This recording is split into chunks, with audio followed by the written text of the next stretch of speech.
In today's video, I'm going to show you how to download full playlist from YouTube.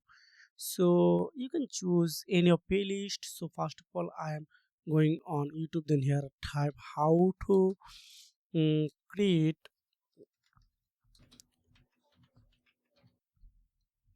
WordPress website. So I find out a playlist for downloading. Just filter here playlist. Okay, this playlist. Okay, I choose this playlist. So I need to be just going on this playlist. Just open. Assalamualaikum. So I open this playlist on my PC. So you can see if I just skip this one, so the left side these three dot available. So you need to just click on here. Then you can see this is a download button. Just click here, download. That's it. So you need to few a minute for the downloading on your PC.